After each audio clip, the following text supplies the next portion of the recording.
He hadn't spoken her name in over a decade, not since the day the mountains took her back, not since the silence swallowed the sound of padded steps beside him and left only the wind, but now as the snow fell in thick white sheets and his herd moved.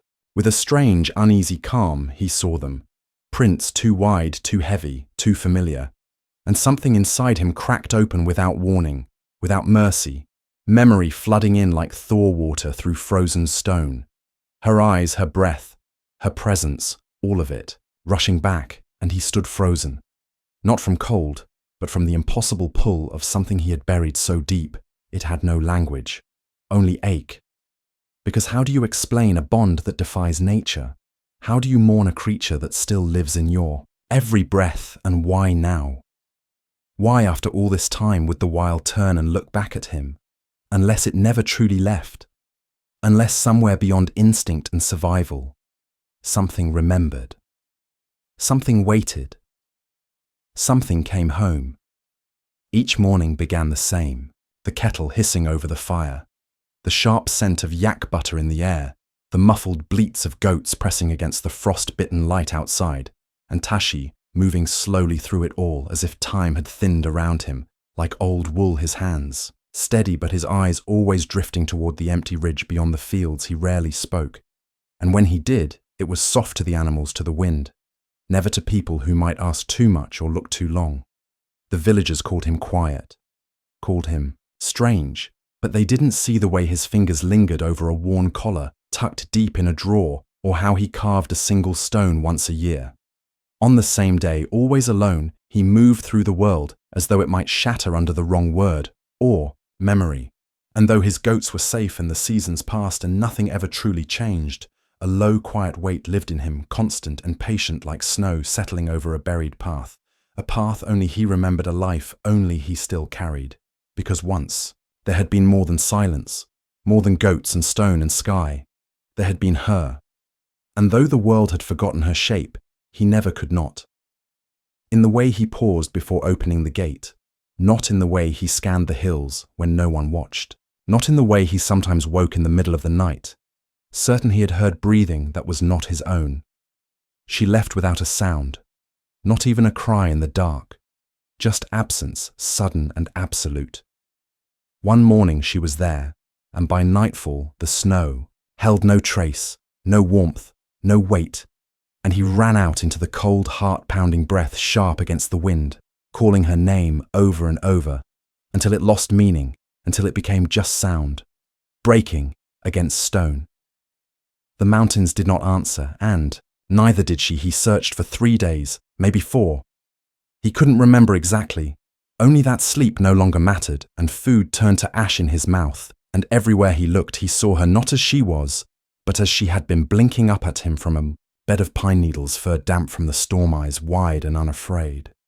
And when he returned empty-handed, he locked the door behind him and stopped speaking. For a long time, something in him had split that day quietly, with no drama.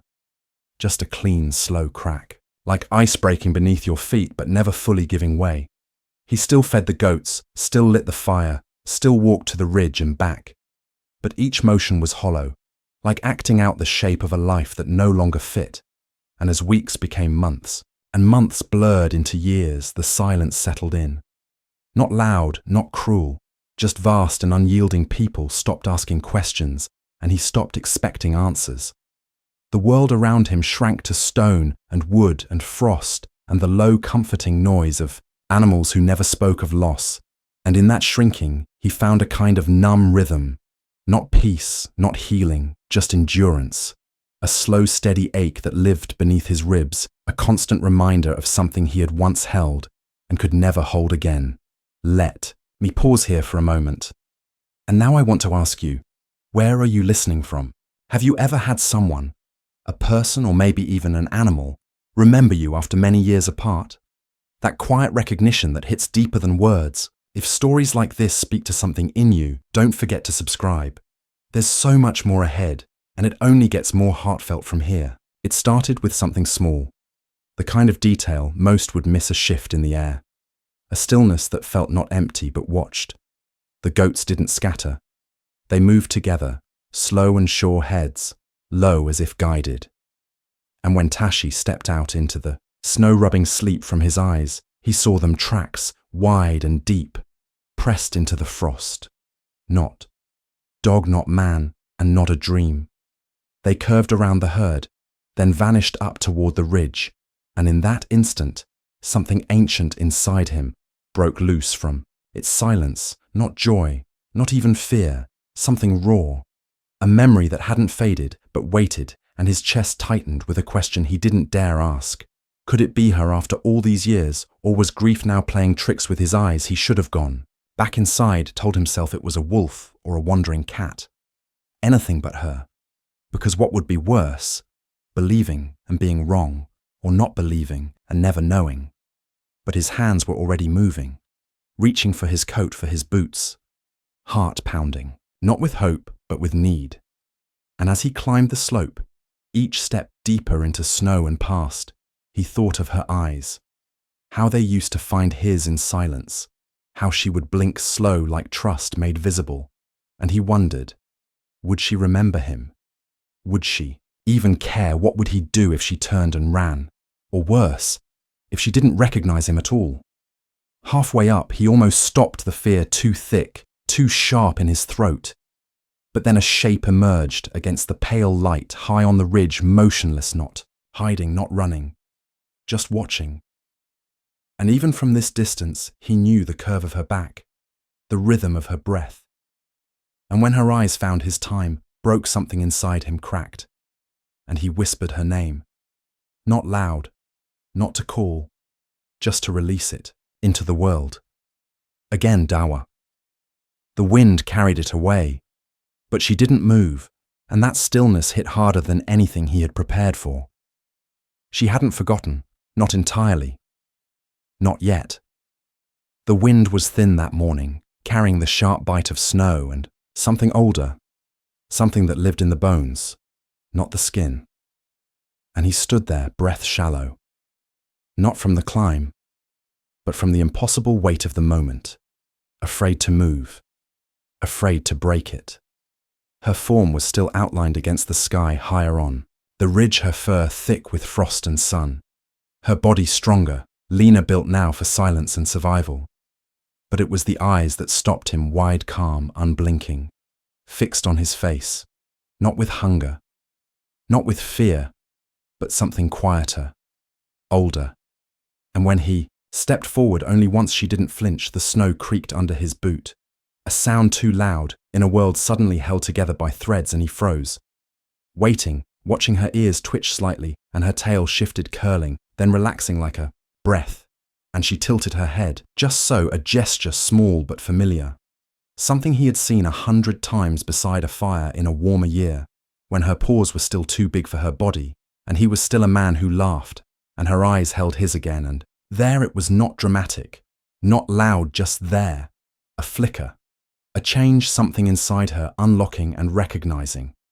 And in that quiet pause, the cold disappeared, the years disappeared, the distance shrank to nothing, and his throat closed tight as he whispered her name again, softer this time, not to test her, not to prove anything, just because it had lived unspoken inside him for too long.